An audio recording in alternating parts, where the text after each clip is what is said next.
You're listening to the Angry Marks Podcast Network. Zane Paisley's here with me tonight, as is Will Huckabee. We got the trifecta of terror. I'm your host also, Q-Ball Carmichael.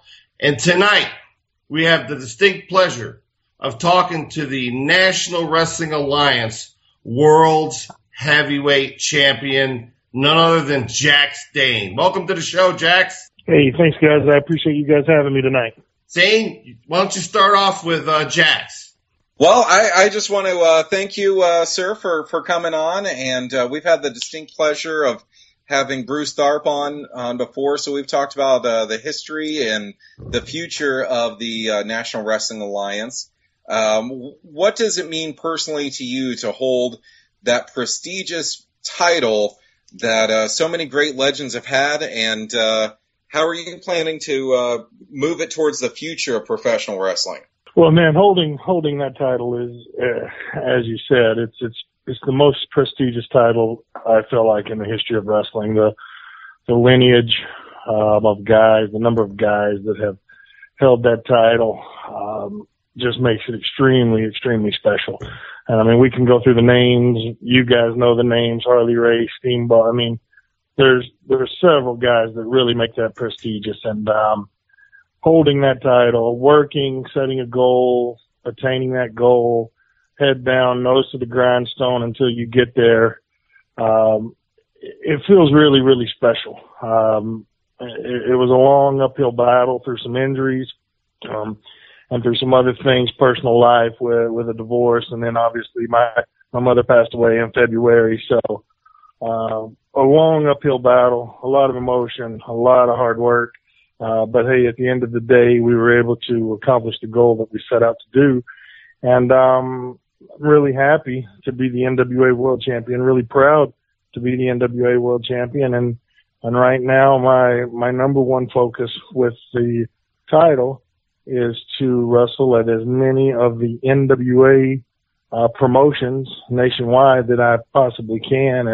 And quite frankly, I'm booked full with NWA promotions until about January right now, every weekend. So the future looks pretty bright, and I look forward to hopefully carrying this title with a level of respect that it deserves, and make a lot of people happy along the way. Well, before Will Huckabee throws down a challenge to you, I've been personally asked by our co-host that's not available to be here tonight, Drew Skills. He's out scouting some talent for us, but he's in the NWA Circle City here in Indianapolis, Indiana, and he just beat Rhino this past weekend. He's looking to challenge Rob Conway, former NWA World Heavyweight Champion. And so I'm sure that whenever you have a chance to make it to Indianapolis, he will be challenging you. Well, and quite frankly, it's ironic that you said that. I had a conversation with Rob Conway today in regards to that gentleman, and Rob really feels like he is a contender, and told me that he really feels like he's somebody that could challenge for the title and be a game opponent. So I would be more than willing to come to Indianapolis and meet him face to face, shake his hand. I love competition. I'm like anyone else. Guys that step up to the plate and earn the opportunity to have a chance at the NWA World title, I'll be more than glad at an NWA promotion to do that with them. Well, I will get Rob Kincaid and Bruce Tharp on the line. We'll set that match up. While I'm doing that, I'm going to kick it back over to Q-Ball Carmichael. Hey, Jax, I just wanted to say, I'm so proud of you, man. I remember watching you for the past 3 or 4 years since we've been friends, and, some of your matches and stuff. And I had sort of the light bulb moment for me, which sold me on you, is when you sent me a match with you and Tommy Dreamer a couple years ago. And man, I watched that match and I said, wow, this kid really gets it. He understands what it's about. A great match, and a difficult match too, because you were both sort of baby faces in that match. So it wasn't easy, but it was really psychologically sound, and I knew you were going to do great things. And having been a guy who held NWA titles in 3 different decades, the only current wrestler to have done that, but also to have been trained by Lou Thez, 6-time NWA heavyweight champion. It really is a special title as far as I'm concerned, and I don't think that it could have got put on anybody better right now to position that belt with some credibility and authority than you. So I just wanted to say from me a personal congratulations. Well, I really do appreciate that, Mr. Carmichael. The match that I sent you with Tommy, since you brought that up, man, that was really a dream match for me. And like you said, a difficult position to be in regards to that we both were, crowd favorites that night. And, that changes the tone a little bit. But anytime you get an opportunity to wrestle a guy like Tommy Dreamer, you really want to have your best boots on, and you really want to be able to go out there and perform. And I feel like, man, what a great opportunity.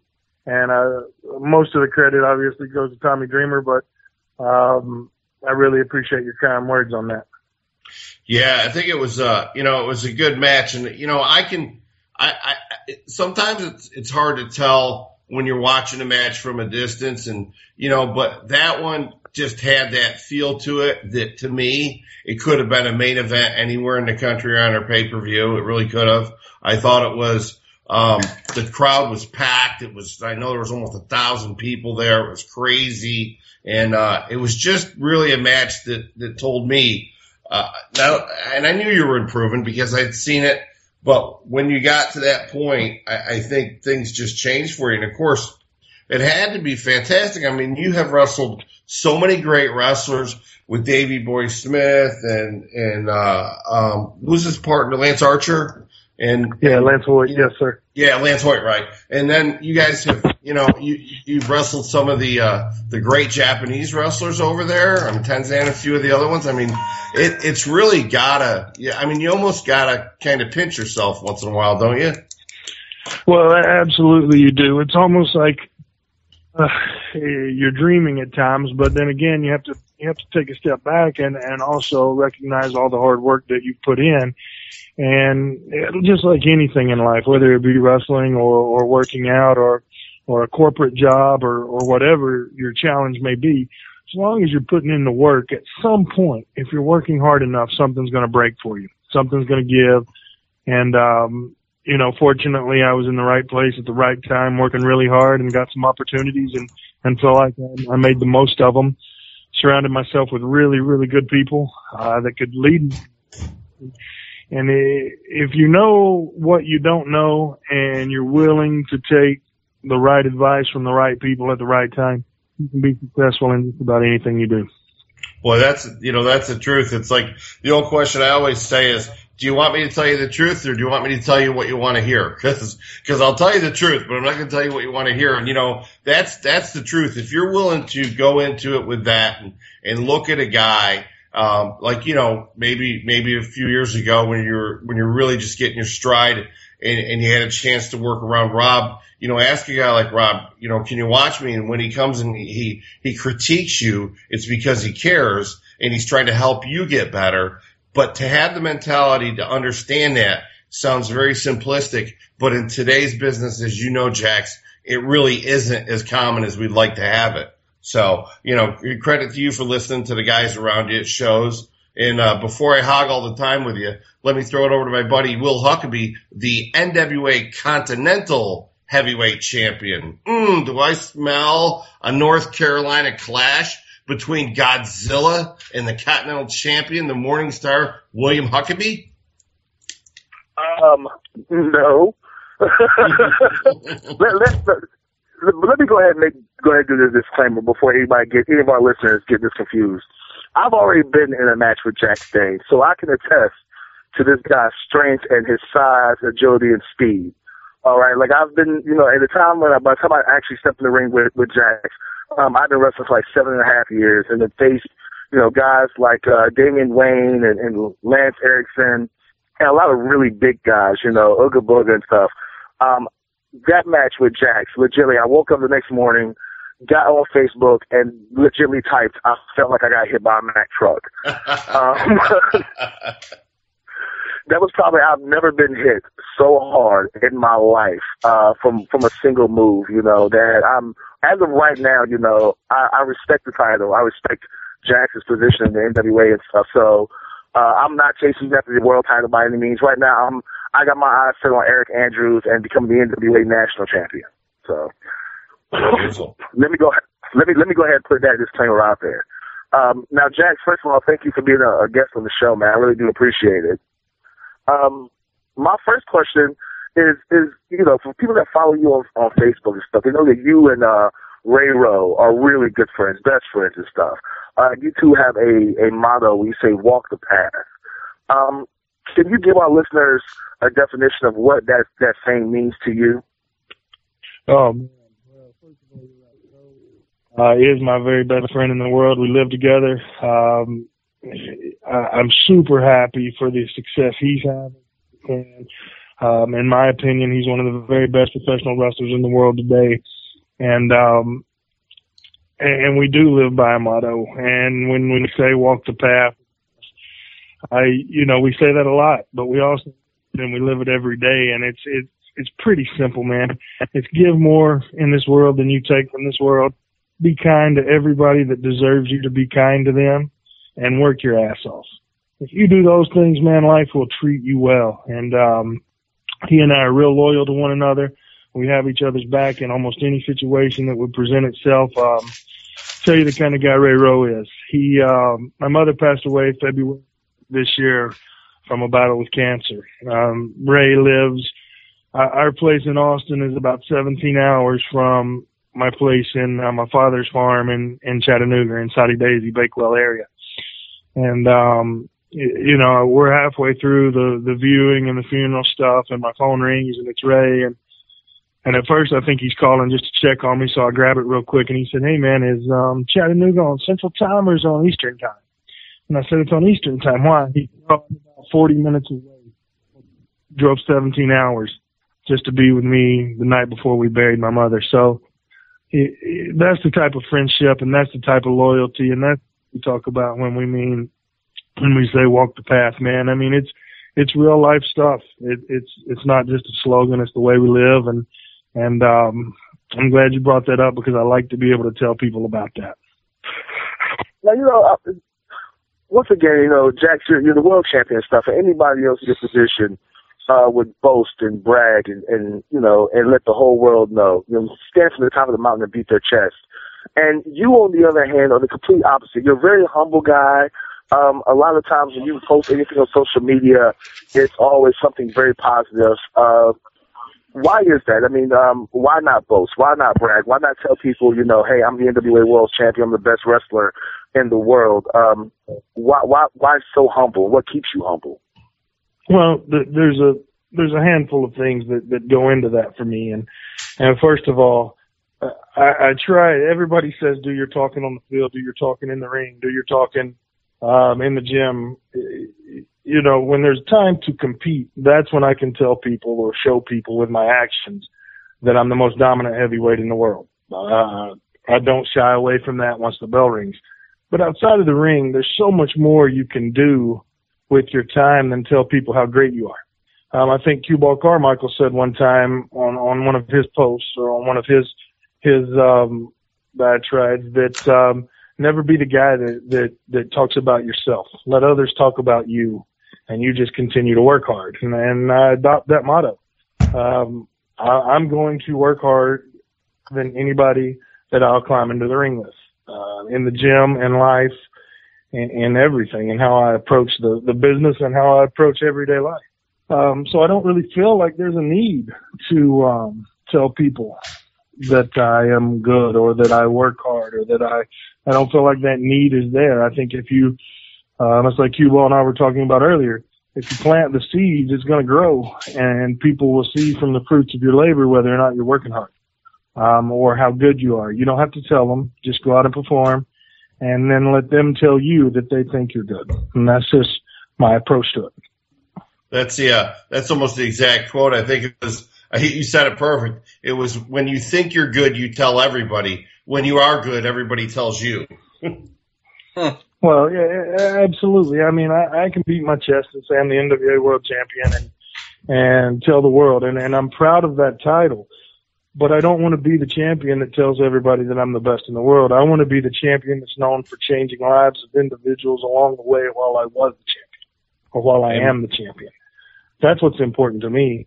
It doesn't matter to me if they think I'm the best wrestler in the world or if they think I'm the best NWA world champion of all time. That, what the critics and what the fans and what they think, isn't as important to me as making sure that little boy in the first row or that little girl in the second row has an amazing night and may be inspired because now they're a Jax Dane fan and they read my social media, and which I try to keep extremely kid friendly.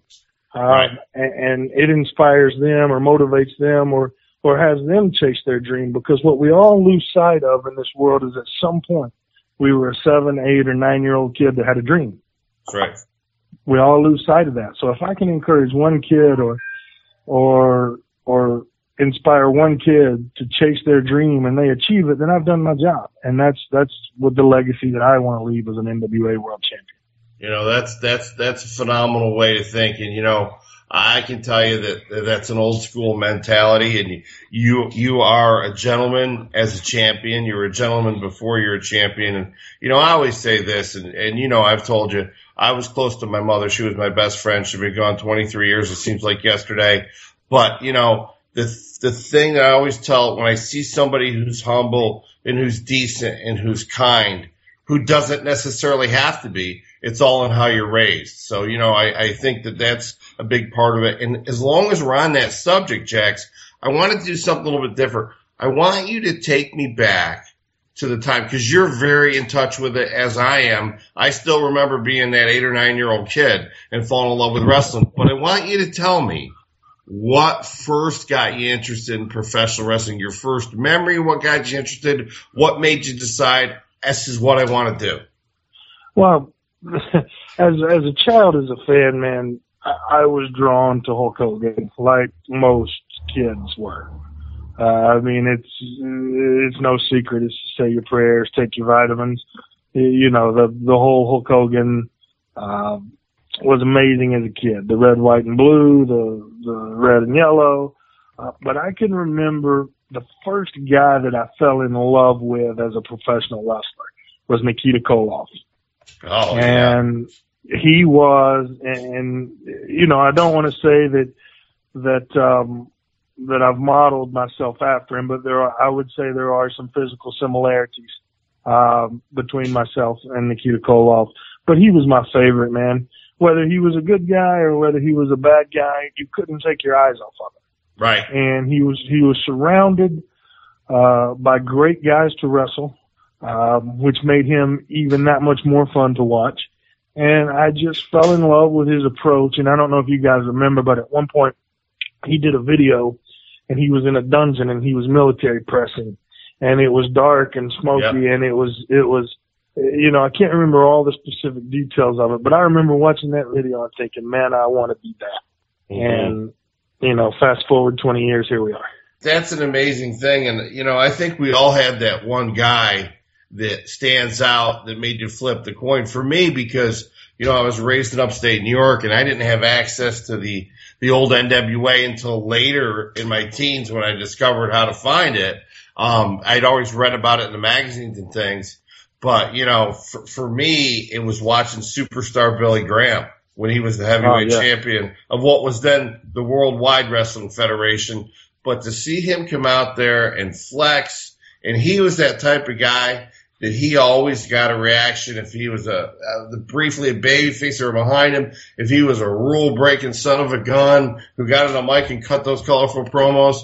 If you look at some of the old matches from him from the Garden, nobody got a better crowd reaction from the fans than Superstar Billy Graham. And I think that's what captivated me was when I first saw him. I was already interested in it because of being a kid and seeing it on TV. But I think everybody has that one guy that you, even as a 7, 8, 9-year-old, you're almost living vicariously through them, and you see yourself doing it.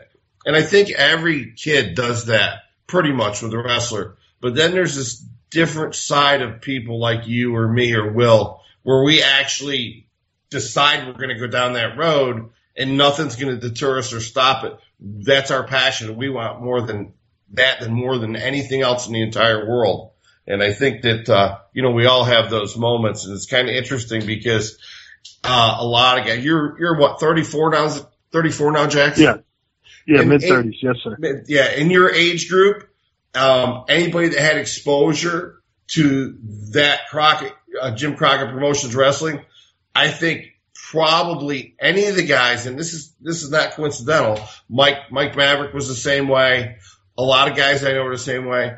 But the guys that worshipped or idolized Nikita got in the business, and all the ones that have ever told me he was their inspiration all look like they go to the gym, all look like they train their butts off, all look like they're trying to do their best to look like Nikita did in his prime. So I think it's kind of an interesting thing that, physically similar. You and him are you're actually a little bit bigger than he was, but I mean, you very physically similar, similar style, a lot of impact, a lot of brute strength. And so I can see it in there a little bit. Tell us a little bit, if you don't mind, and I'll have Will direct it from here for a couple questions. I want to talk about how you got in the business and how you got trained. Okay, no problem, man. I had just graduated from college, and I played college basketball, and I weighed roughly I was about a year out of college, and I weighed about 250 pounds. I was working out, corporate job, corporate America. Life was pretty good, but I just wasn't, once you're an athlete, you're always a competitive athlete. And then my gears just weren't grinding. I was getting up every day, going to work, corporate America. Life's good, doing what you're supposed to do. But man, that intensity wasn't there. It just wasn't there. And when I was in college, one of my roommates in college, his dad was a cameraman for the WWE. And he had mentioned to me at one time if I ever wanted to try out for the WWE to give him a call and he would help me arrange that. So one day, had a bad day at work, gave him a call. He put me in touch with Tom Pritchard. Dr. Tom and I had a phone conversation a couple of days later that lasted a couple hours. And he invited me up to Ohio Valley Wrestling in Louisville. At the time, I was living in Chattanooga. Took some vacation days from my corporate job, went up to Louisville. Had another meeting with Dr. Tom and Danny Davis and Rip Rogers, and then spent about 2 hours in the ring. First time I had ever been in a wrestling ring.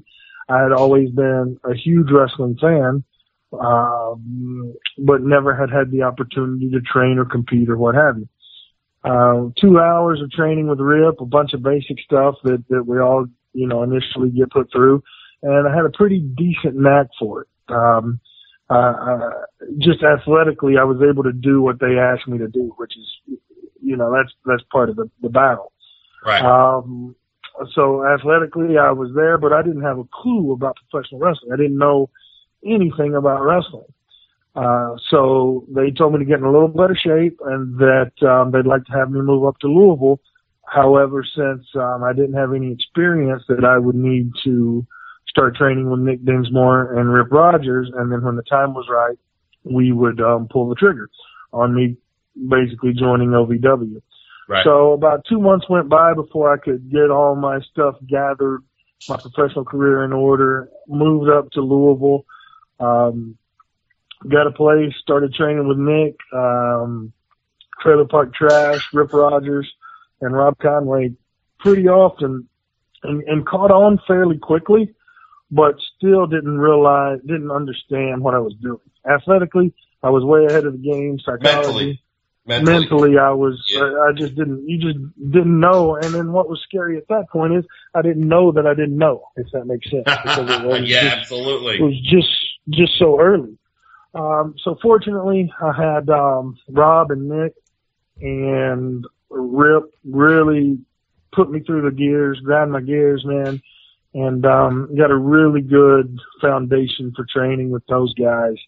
And then about a year and a half in, up there, maybe 2 years, my mother was diagnosed with her first round of small cell lung cancer. So I put wrestling on the back burner, moved back to Tennessee. I went through my mother's treatment with all that, what have you, and then kind of just was a little happier than I was the last time I was in Chattanooga. Mom had just beaten cancer. Didn't really feel like going back to Louisville to wrestle. I left on really good terms up there, but it just wasn't a desire that you have to be in this business. Well, after about 6 months, I realized how much I really missed the business, and I had taken a corporate job out in Texas. So I went to a couple of small shows in Texas and realized very quickly the solid foundation that I had gotten at OVW over the past couple of years, and just started working the independent scene in Texas, and then really caught passion for the business again, and then here we are. Beautiful. You're listening to the Undisputed Wrestling Show on AngryMarks.com with Zane Paisley, William Huckabee, myself, Q-Ball Carmichael, and the NWA World's Heavyweight Champion, Jax Dane. Will, do you have a couple questions for Jax for Jax before you let him get off here? Oh yeah, I've got to talk to Jax some more. Jax, along with the good comes the bad, man. Along with all the guys and the guys who are congratulating you, you're always going to have your detractors and stuff. What do you say what's your response to guys who say that, hey, he's not a wrestler. You're not known as being a great technician or anything, and no disrespect to you whatsoever. But what do you say to the fans who think that a guy your size, with your skill set and stuff, shouldn't be the champion? Well, that's a very, very good question, Will, and quite frankly, how I approach that is no matter who we are, we all have shortcomings. Wrestling is almost like Baskin Robbins, man. You got to have 31 flavors on every event. I just happen to be a flavor right now that they feel like is a good face for the NWA, and we're selling a lot of tickets and we're getting a lot of response. And I may not be a great in-ring technician, but I'm 6'4", I weigh 300 pounds, and I will bust your ass if you climb in the ring with me. So it's believable, and it sells, and it seems to be going in the right direction. They're not, a guy your size, nobody's ever going to pay to see him wrestle technically anyway. They're really not. They want to see the big boom, boom. I tell people all the time when I get that question, people go to the NFL and to the NBA games and to baseball to see touchdowns, dunks, and home runs. That's right. That's what they go to see. Jax, I heard a rumor that you used to be a basketball player. Is that correct? Yeah, I played basketball in college. So, it came down to it. Is it possible that we might see the NWA World Champion in a celebrity basketball game? And if so, what position? Well, if I were to play, I would play point guard or maybe the shooting guard. World's largest shooting guard. Yeah, maybe. That's just, that's what got me through college. It paid for school. Amen, brother. We always go back to what we know. That's right. If I had the opportunity to play in certain games, man, I would love that. And I think I would do fairly well, because that is my true first love. And once you've been bitten by the basketball bug, it never goes away. You know what? You're exactly right, because I was bitten by the underwater Himalayan folk dancing bug when I was 17, and that's all I really want to do. Well, just don't YouTube that. Jax, why don't you hit us up with your social media connections? Anything you got to plug? Anything's coming up for you? Let us know what the world champion's doing. Oh man, October's full for me. October 10th, I wrestle Shane Taylor in Austin, Texas for NWA BOW.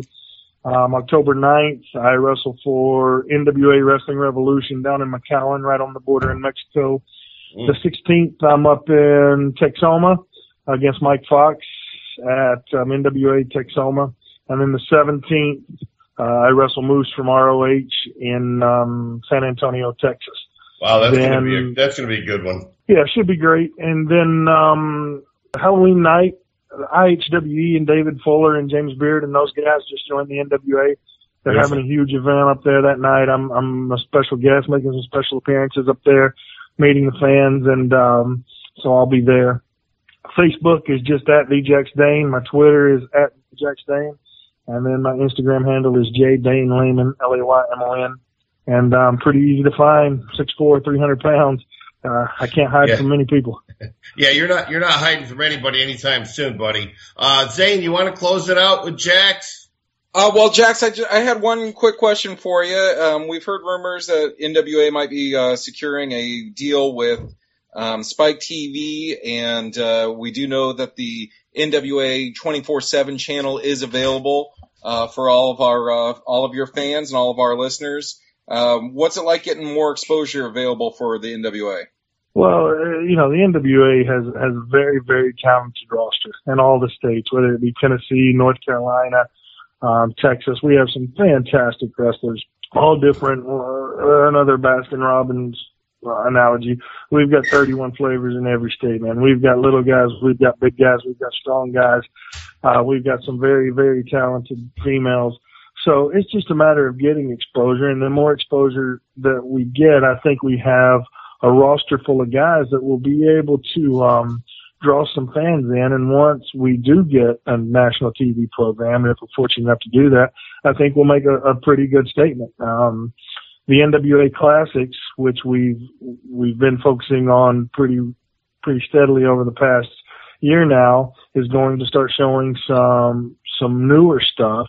I think we just announced that there's going to be the Rob Conway Kojima match from Cauliflower Alley a couple of years ago on there. So we're going to start getting some guys some exposure that way as well. So, I really feel like it's just a matter of time, man. There's so many talented wrestlers. I mean, you've got Jason Kincaid, Will Huckabee, Chase Owens, Chris Richards. I mean, you can go down the list. In Texas, there's Houston Carson and James Claxton. I mean, Mike Dell, there's Danny Ramones. I mean, I could give you names all night of guys that are really, really talented that once the world gets to see them, I think we'll make a pretty good statement, and I think things will go well for us. Well, and also you mentioned your Facebook and Twitter pages. Also on your Facebook, you posted a way to pre-order a really cool T-shirt that you've got coming out. So go to jaxdaneinfo@gmail.com to pre-order the Godzilla is Champ limited edition sublimated dry fit shirt. It's a really cool shirt, so all of our listeners need to go check that out. I know you've given us a lot of time for tonight. We really appreciate it. What would you like to say to your fans listening right now before we let you go? Oh, just thank you guys for listening tonight. Thank you guys for supporting me. I'm going to make you guys proud as an NWA World Champion. I plan on having a fairly long reign, as long as I can hold on to that thing. I'm going to try to do things best I can outside of the ring, inside the ring, and just get on board with Team Jax, man, and let's do what we can to change this world and make it a better place. Well, thank you so much, and please give Bruce Tharp our regards. We really appreciate him helping us out on the show. Hey, no problem. You guys have a great night, and thank you so much.